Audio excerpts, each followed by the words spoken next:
আসসালামু আলাইকুম রহমতুল্লাহ, সবাইকে শুভেচ্ছা।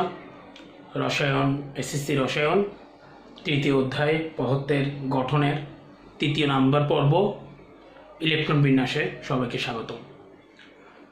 ইলেকট্রন বিন্যাস করার সময় আমাদের যেই সব জিনিস খেয়াল রাখতে হবে, আমরা জানি ইলেকট্রন বিন্যাসের ক্ষেত্রে প্রথমে একটা পরমাণুর কেন্দ্রে থাকে নিউক্লিয়াস। এটাকে বলা হয় কি? এটাকে বলা হয় নিউক্লিয়াস।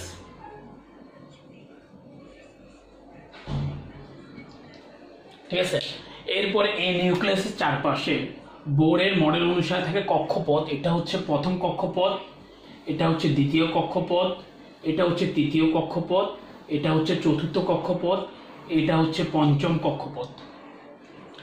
আমি পাঁচটা কক্ষপথের কথা চিন্তা করি আপাতত। এভাবে পাঁচটা কক্ষপথের কথা চিন্তা করলাম। প্রথম কক্ষপথ হচ্ছে n = 1। এটা হচ্ছে প্রথম শক্তি স্তর বা প্রথম কক্ষপথ বলা হয় n = 1। এই প্রথম শক্তি স্তরকে বলা হয় K। এরপরে এটা হচ্ছে দ্বিতীয় শক্তি স্তর n = 2, এটাকে বলা হয় L। এরপরে হচ্ছে তৃতীয় শক্তি স্তর n = 3, এটাকে বলা হয় M।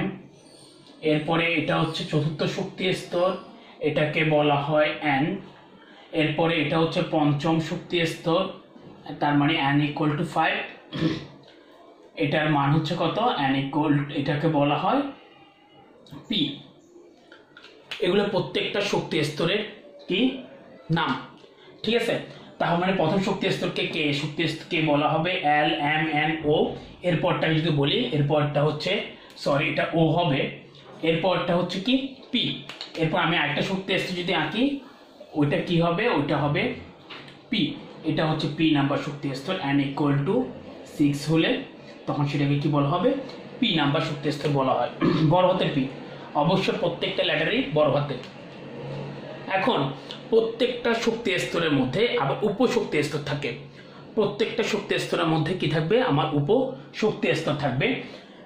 প্রথমটার মধ্যে উপশক্তি স্তরকে আমরা মনে রাখবো, উপশক্তি স্তরকে L দ্বারা প্রকাশ করা হয়, যেটাকে আমরা অরবিটাল বলি। এবং শক্তি, এই যে শক্তি যেটা আছে কক্ষপথ বা শক্তি স্তর, সেগুলোকে বলা হয় অরবিট। ঠিক আছে, প্রত্যেকটা অরবিটের একটা সূত্র আছে। অরবিটের সূত্র হচ্ছে 2n²। ঠিক আছে, তার মানে হচ্ছে প্রথম শক্তি স্তরে কয়টা ইলেকট্রন থাকবে? n এর মান 1 যদি ধরি, প্রথম শক্তি স্তর থাকবে 2টি।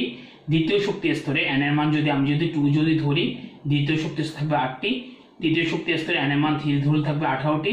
এভাবে পর্যায়ক্রমে প্রত্যেকটা শক্তি স্তরে ইলেকট্রন সংখ্যা বিদ্যমান, নির্দিষ্ট পরিমাণ ইলেকট্রন সংখ্যা কি বিদ্যমান। এখন প্রত্যেকটা শক্তি স্তরের মধ্যে আবার উপশক্তি স্তর থাকে।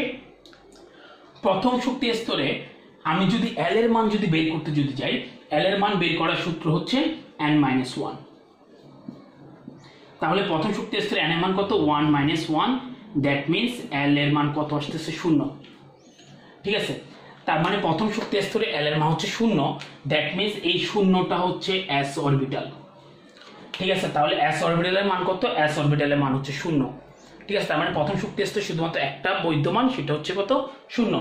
ঠিক সেম ভাবে দ্বিতীয় শক্তি স্তরের জন্য আমি যদি 2 যদি ধরি, তাহলে 2 - 1 = কত? 1। দ্যাট মিনস এটাকে লিখতে পারবো 0,1। তার মানে দূরে শক্তি স্তর বিদ্যমান 0,1। এইভাবে n-2 ধরলে 0, 1, 2, এরপরে ধরলে 0, 1, 2, 3, এরপরে হচ্ছে 1, 2, 3, 4, এরপরে এইভাবে আসবে 0, 1, 2, 3, 4, 5 সাধারণত হয় না, 1, 2, 3, 4 পর্যন্তই। ঠিক আছে, এখন প্রত্যেকটা এই যে s অরবিটালের কথা বললাম, এখন s অরবিটালে কয়টা ইলেকট্রন ধারণ করতে পারবে সেটা আমরা বের করি। ঠিক আছে, s অরবিটালে কয়টা ইলেকট্রন থাকতে পারবে সেটা সূত্র হচ্ছে এটা। ঠিক আছে, তাহলে s অরবিটাল রিলেশন কত হবে? s এর জন্য L এর মান কত বলছি আমি? 0, তাই তো? That means 2 × 0 + 1, that means 2। That means s অরবিটালে সর্বোচ্চ ইলেকট্রন থাকতে পারবে কয়টা? 2টা। এরপর p = কত আসে দেখো তো? p = 2 × 2 × 2 প্লাস কত? 1, তাই তো? তাহলে 2 এর সাথে 2 যোগ করলে কত? 2 এর সাথে n এর মান তো 1, 2 এর সাথে 2, 1 2, 2 এর সাথে 1 যোগ করলে 3, that means 6। That means p অরবিটালে সর্বোচ্চ থাকবে পারবে কয়টা? 6টা। এভাবে d বের করব। 2 × 2 + 1 = 2 দুগুণে 4, 4 এর সাথে 1 যোগ করলে 5, 5 দুগুণে কত? 10। দ্যাট মিনস d অরবিটাল হতে পারবে কয়টা? 10টা।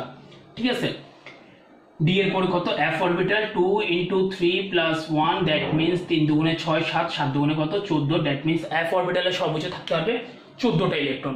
দ্যাট মিন্স এটা হচ্ছে প্রত্যেকটা অরবিটালে ইলেকট্রন ধারণ ক্ষমতা সূত্র, ঠিক আছে। এটা হচ্ছে এল এর মান বের করার সূত্র, ঠিক আছে। আর 2n² যেটা দিয়েছিলাম 2n²টা হচ্ছে প্রত্যেকটা কক্ষপথের ইলেকট্রন সংখ্যার সূত্র, ঠিক আছে। এই জিনিসগুলো অবশ্যই আমাকে কি করতে হবে, মাথায় রাখতে হবে, ঠিক আছে। তাইলে আমরা কি কি শিখলাম? আমরা শিখলাম প্রথমত শক্তি স্তর কি, বোরের পরমাণু মডেল অনুসারে, ঠিক আছে। প্রত্যেকটা পরমাণুর মধ্যে ইলেকট্রন সংখ্যাটা, এরপর ধারণ ক্ষমতা কতগুলো, উপশক্তি স্তর শিখলাম। এবার আসো আমরা শিখবো ইলেকট্রন বিন্যাস কিভাবে করতে হয়। ইলেকট্রন বিন্যাস শেখার জন্য আমরা ছোটবেলায় যে পদ্ধতি হিসাব শিখছিলাম সেই পদ্ধতি আমি একটু শিখাই তোমাদেরকে। ছোটবেলা পদ্ধতিটা, ছোটবেলা বলতে আমরা এখন নতুন করে যারা ক্লাস 9-এ পড়ি, মনে করলে আমরা সবাই ক্লাস 9-এ পড়ি, ঠিক আছে। আমরা এভাবে শিখছি। প্রথম শক্তি স্তর থাকে 1s, ঠিক আছে। প্রথম শক্তি স্তর থাকে 0, আমি দেখাই দিই। প্রথম শক্তি স্তর থাকে শুধু s, দ্বিতীয় শক্তি স্তর থাকবে s এবং p, তৃতীয় শক্তি স্তরে ক থাকবে s p d, ঠিক আছে। এরপরটা কি থাকবে s p d f, s p d f, এরপর থাকবে তাও s p d f।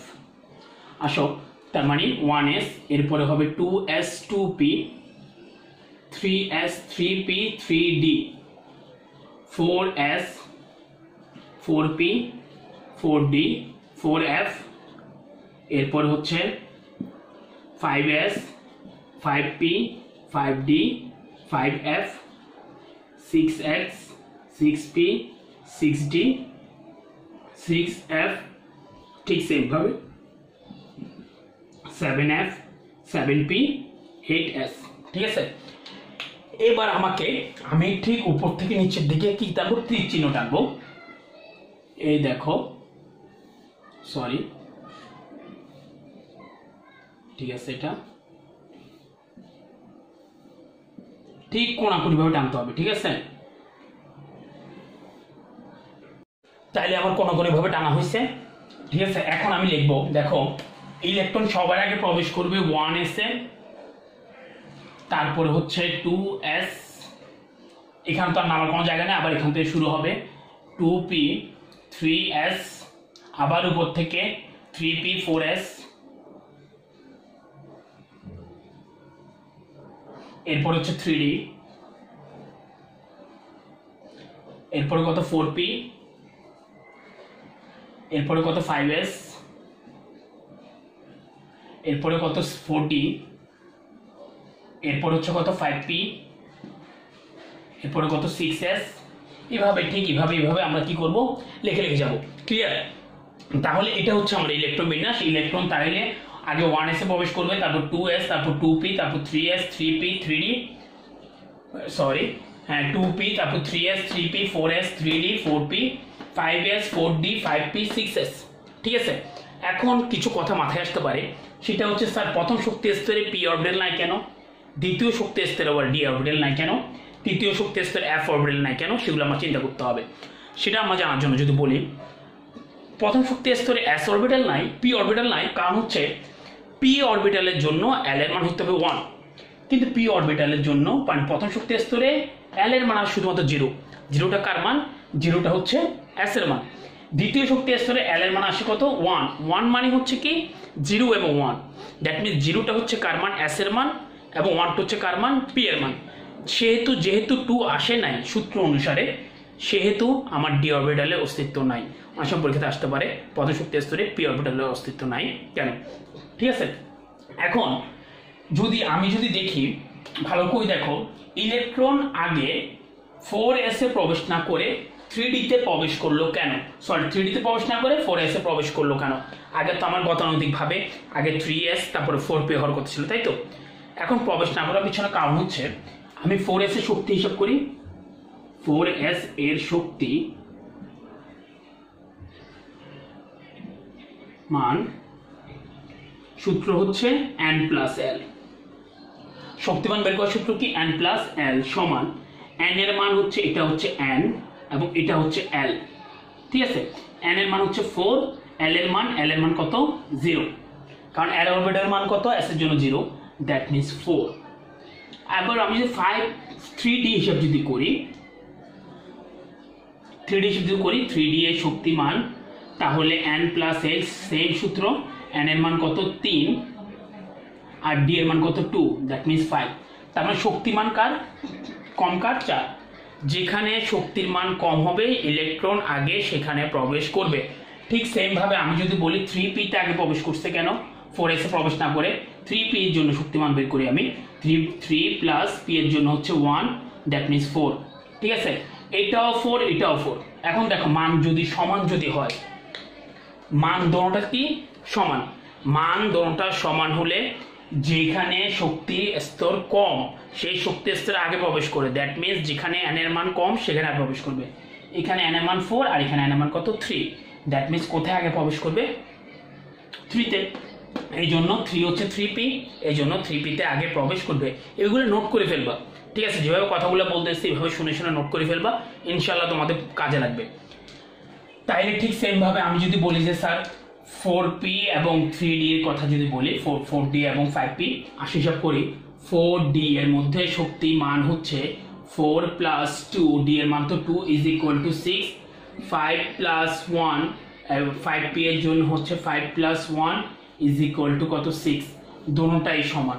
তাই তো, তার মানে এখানে দেখতে হবে কোনটা কম, nটা কম, তাহলে শক্তি আগে কোথায় প্রবেশ করবে, ইলেকট্রনে কোথায় প্রবেশ করবে, এই জায়গায় প্রবেশ করবে। ঠিক আছে, পরীক্ষাতে আসে।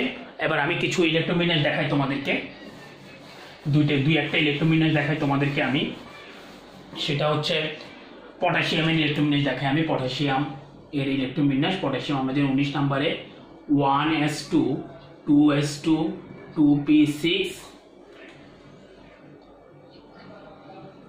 3s2 3p6 3d10 4s1, এখানে বসবে 0। ক্লিয়ার? লেখার সময় ইলেকট্রন কিন্তু আগে এখানে প্রবেশ করতেছে। দেখো ইলেকট্রন মোট 19টা, 2 এখানে হচ্ছে 8, দ্যাট মিনস টোটাল হচ্ছে 10, এখানে আবার 8, দ্যাট মিনস কত হয়েছে 18টা। আর একটা কি এখন ডিতে প্রবেশ করবে না 4s এ প্রবেশ করবে সেটা আমার জানা দরকার। ডিটা প্রবেশ করবে 4s এ, কারণ 4s এর শক্তিমাত্রা 3d থেকে কম। ঠিক আছে, 4s এর শক্তিমাত্রা 3d থেকে কম হওয়ার কারণে আগে ইলেকট্রন সমূহ কোথায় প্রবেশ করবে, 4s এ প্রবেশ করবে। ঠিক সেম ভাবে এখানে এই জন্য, কিন্তু লেখার সময় আমি যদি এইভাবে যদি লিখি, না বলে স্যার আমার তো এটা তো এরকম আছে, এটা তো আছে এরকম, আমি যদি এইভাবে যদি লিখি কি হবে স্যার, ভুল হবে, অবশ্যই 100% ভুল। এটা কি 100% ভুল? ঠিক আছে, লিখতে হবে ওইভাবে, শক্তিমান যেভাবে আছে, মানে প্রথম শক্তি আছে যতটা অরবিটাল থাকা দরকার অরবিটাল গুলো আগে লিখে ফেলতে হবে। এরপর আমি দেখবো ইলেকট্রন আগে কোথায় প্রবেশ করবে, কম শক্তি স্তরে না বেশি শক্তি স্তরে। আমার কথা বুঝতেছো? আগে কম শক্তি স্তরে প্রবেশ করবে না পরে কম বেশি শক্তি স্তরে প্রবেশ করবে, সেটা পরে। আগে আমাকে ইলেকট্রন বিন্যাসের যে রুলস অরবিটাল গুলো অবশ্যই লিখে ফেলতে হবে। 3s 3p 3d অরবিটাল থাকে এই তিনটা, আমাকে এই তিনটা অবশ্যই লিখে ফেলতে হবে। ঠিক আছে, এটার মধ্যে দেখো তিনটা অরবিটাল, তিনটা অরবিটাল আমাকে লিখে ফেলতে হবে। ক্লিয়ার? এখন ইলেকট্রন প্রবেশ করলো তো করলো, না করলে নাই। এইভাবে আমরা কি করব, ইলেকট্রন বিন্যাসগুলো করব। এখন ইলেকট্রন বিন্যাস করার আরো একটা রুলস আছে, সেটা আমি তোমাদের একটু শিখাই, তারপর আমি ইলেকট্রন বিন্যাসে যাব। কিভাবে ইলেকট্রন বিন্যাস করে সেটা আমি দেখিয়ে দিব, কিছু কিছু ইলেকট্রন বিন্যাস। সেটা হচ্ছে আমার টেকনিক। ঠিক আছে, আমি বলি ভালো করে দেখো, শোনো শোনো প্রিয়া, শোনো প্রিয়া, শোনো, ডিপিএস করো, ডিপিএস করো, এফ ডিপিএস করো, এফ ডিপিএস করো। ঠিক আছে, আমরা জানি এস শুরু হয় হচ্ছে 1 থেকে, এস এর শুরু থেকে 1 থেকে। ঠিক আছে, এস এর শুরু থেকে 1 থেকে, দ্যাট মিনস এটা হবে 1 2 3 4 5 6 7 8। ক্লিয়ার? এবার আসো পি, পি শুরু করতে 2 থেকে, 2 3 4 5 6 7। ক্লিয়ার? এবার আসো ডি, ডি শুরু হয় কত থেকে, ডি শুরু হয় হচ্ছে 3 থেকে, দ্যাট মিনস 3 4 5 6। ঠিক আছে, আর আছে 9। এবার আসো এফ, এফ শুরু হয় কত থেকে, এফ শুরু হচ্ছে 4 থেকে, এফ কোথা থেকে শুরু হয়েছে, এফ শুরু হয়েছে এখান থেকে 4 5। ঠিক আছে, এটাই হচ্ছে ইলেকট্রন বিন্যাস। কিছু আগে আমি এটাই কিন্তু দেখিয়েছিলাম তোমাদেরকে। চাইলে এইভাবেও করতে পারবা, কোনো সমস্যা নাই। তবে ইলেকট্রন বিন্যাস ওইটা, এটা হচ্ছে মনে রাখার জন্য। ক্লিয়ার? এটা হচ্ছে কিসের জন্য? মনে রাখার জন্য। দেখো আমি কিছু আগে বলছিলাম 4s এ প্রবেশ না করে আগে, সরি 3d তে প্রবেশ না করে 4s এ প্রবেশ করে 4s এ আগে প্রবেশ করছে। এখন আমি যদি ইলেকট্রন বিন্যাস যদি দেখাই তোমাদেরকে কিভাবে ইলেকট্রন বিন্যাস করে, যারা ক্লাস 10 এ উঠছে তারা তো অবশ্যই ইলেকট্রন বিন্যাস পারো। যারা ক্লাস 9 এর জন্য তোমাদেরকে আমি দেখাই। ক্লাস 9 এ হাইড্রোজেন, হিলিয়াম, লিথিয়াম, আমি কয়েকটা লিখি, aluminium, nitrogen, oxygen, zinc, scandium, calcium, এরপরে মনে করলাম নিকেল। ঠিক আছে, হাইড্রোজেন হচ্ছে 1 নম্বরে, হিলিয়াম হচ্ছে 2 নম্বরে, লিথিয়াম হচ্ছে 3 নম্বরে, অ্যালুমিনিয়াম হচ্ছে 13 নম্বরে, নাইট্রোজেন 7 নম্বরে, অক্সিজেন 8 নম্বরে, জিঙ্ক হচ্ছে 30 নম্বরে। তোমরা নিশ্চয় প্রথম 30টা মূলের নাম অবশ্যই মুখস্থ করে রেখেছো। ঠিক আছে, স্ক্যান্ডিয়াম হচ্ছে 21 নম্বরে, ক্যালসিয়াম 20। ঠিক আছে, scandium, titanium, vanadium, chromium, manganese, iron, cobalt, nickel. Nickel maybe 28 নম্বরে, কোবাল্ট, নিকেল, কপার, জিঙ্ক, হ্যাঁ 28 নম্বরে নিকেল। এখন ইলেকট্রন বিন্যাস যদি আমি যদি করি, দেখো লিখলাম 1s, ইলেকট্রন আছে একটা, দ্যাট মিনস একটা। এরপর কি 1s2। ঠিক আছে, লিথিয়াম, লিথিয়ামের জন্য হচ্ছে 1s, এরপর হচ্ছে 2s 2p, এরপর 3s 3p, এরকম আছে কয়টা? 3টা। প্রথমটার মধ্যে হইতে পারবে 2টা, আর কয়টা থাকে? 3টা থেকে 2টা লিখে ফেললে আর থাকে একটা। দ্যাট মিনস আমার 2p এর কোনো দরকার নাই। ঠিক আছে, অ্যালুমিনিয়াম হচ্ছে 13 নম্বরে, আমি আবার লিখি, দেখো 1s 2s 2p 3s 3p 3d। ঠিক আছে, মোট আছে কয়টা? 13টা, 2 4। ঠিক আছে, এরপর হচ্ছে 6, 6 বেশি কিন্তু বসবে না, আমি কিছু দেখিয়েছিলাম, এখানে কখনো 7 হবে না। ঠিক আছে, তাহলে মোট কয়টা হয়েছে? 2 4 6 4 10 11 12। তাহলে আর কয়টা থাকে? 13টা হওয়ার জন্য কয়টা থাকবে? একটা পিতে বসবে একটা, মোট 13টা হবে। ক্লিয়ার? কথা বুঝেছিস? আমি কি অ্যাসে 3টে দিতে পারবো না, কারণ অ্যাসের মধ্যে সর্বোচ্চ হবে কয়টা? 2টা। ঠিক সেম ভাবে nitrogen 1s 2s 2p 3s মনে করলাম দিলাম 7টা, 2 4, আর কয়টা থাকে 7টার জন্য? আর থাকে 3টা, তাহলে 3s লেখার দরকার নাই। ঠিক সেম ভাবে নিকেলের জন্য লিখি 1s 2s 2p 3s 3p, এরপর হচ্ছে 3d 4s 4p। ঠিক আছে, লিখলাম 2 4 6 2 6, মনে রাখবা এইটুক পর্যন্ত হয় 10টা, এটা মনে রাখবা। ঠিক আছে, এরপরে এইটুক পর্যন্ত হবে 18টা। ঠিক আছে, মোট আছে কয়টা? 28টা।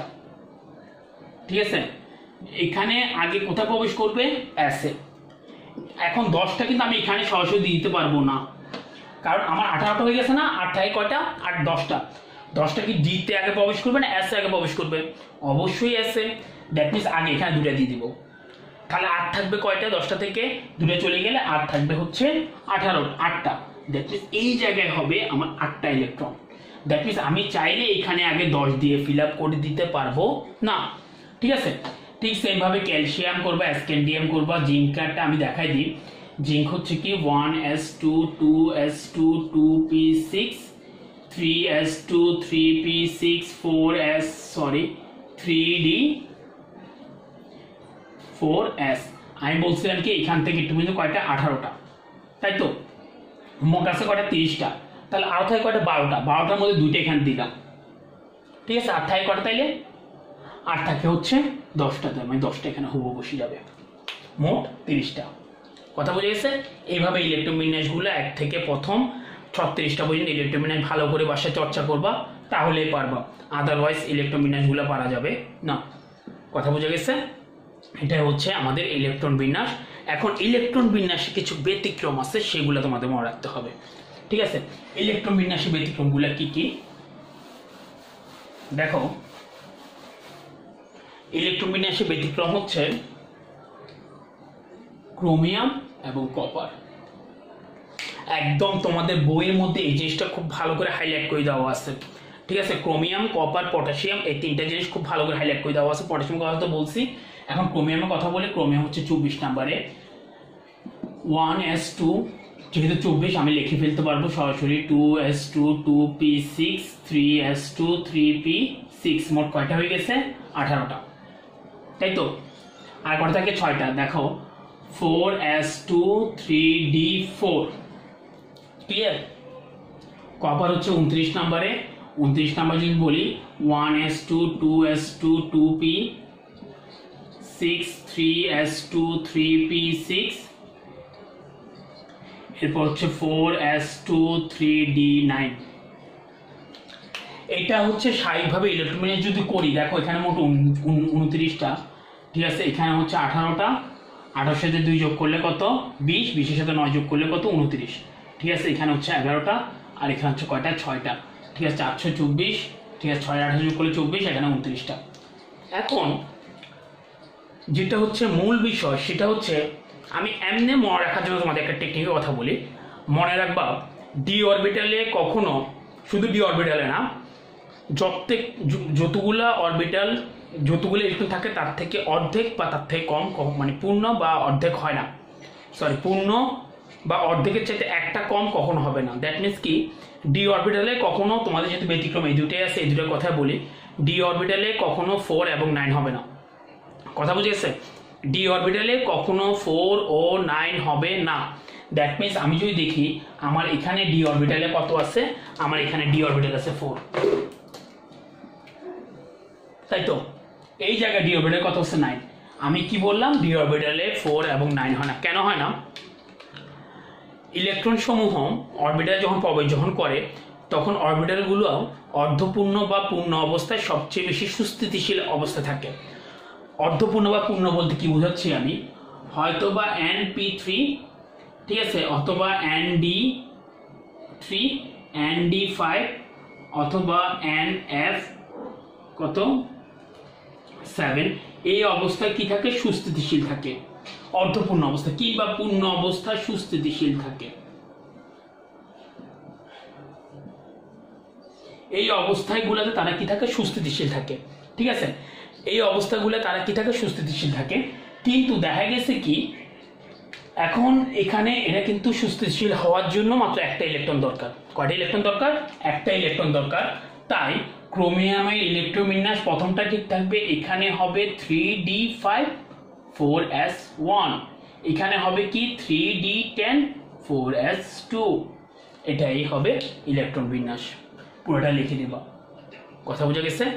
তাহলে আমাদের এখান থেকে যে সকল কোশ্চেন আসতে পারে সেগুলো হচ্ছে মোস্ট ইম্পর্টেন্ট কোশ্চেন। সেগুলো হচ্ছে প্রথম শক্তি স্তরে পি নাই কেন, দ্বিতীয় শক্তি স্তরে ডি নাই কেন, তৃতীয় শক্তি স্তরে এফ নাই কেন, এগুলো আসতে পারে কোশ্চেন। এরপরে আসতে পারে পটাশিয়ামের ইলেকট্রন 3D তে প্রবেশ না করে 4s এ প্রবেশ করে কেন, ঠিক আছে? পটাশিয়াম আসতে পারে, উইনিয়াম আসতে পারে, ঠিক আছে? মানে এস এ প্রবেশ না করে, ডি তে প্রবেশ না করে এস এ প্রবেশ করে কেন? কথা বুঝতেছো এটা? তারপরে আসতে পারে কি, কপার এবং ক্রোমিয়ামের ইলেকট্রন বিন্যাস ভিন্ন কেন? আমি আবারও বলি, কপার এবং ক্রোমিয়াম বিন্যাসের ইলেকট্রন বিন্যাস স্বাভাবিকভাবে হচ্ছে এরকম, কিন্তু আমরা জানি ইলেকট্রন সমূহ, অরবিটাল সমূহ অর্ধপূর্ণ বা পূর্ণ, এভাবে লিখে দেবা, অর্ধপূর্ণ বা পূর্ণ দিয়ে ব্র্যাকেট দিয়ে এইভাবে লিখে দিবা, অবস্থায় সবচেয়ে বেশি কি থাকে? সুস্থিতিশীল থাকে। এই সুস্থিতিশীল লাভের জন্য 4s থেকে একটা ইলেকট্রন বা s অরবিটালে সর্বোচ্চ শক্তিস্থ একটা ইলেকট্রন কোথায় প্রবেশ করে? এই জায়গায় প্রবেশ করে। কথা বুঝে গেছে? এখান থেকে কোথায় আসে? এই জায়গায় চলে আসে। কথা বুঝছো? অর্ধপূর্ণ বা পূর্ণ অবস্থায় সবচেয়ে বেশি কি থাকে? সুস্থিতিশীল অবস্থা থাকে। ধন্যবাদ সবাইকে। প্রত্যেকে আশা করি ক্লাসটা বুঝতে পারছো। আর নেক্সট ক্লাসে ইনশাআল্লাহ আমরা চতুর্থ অধ্যায় নিয়ে আলোচনা করব। আল্লাহ হাফিজ, আসসালামু আলাইকুম।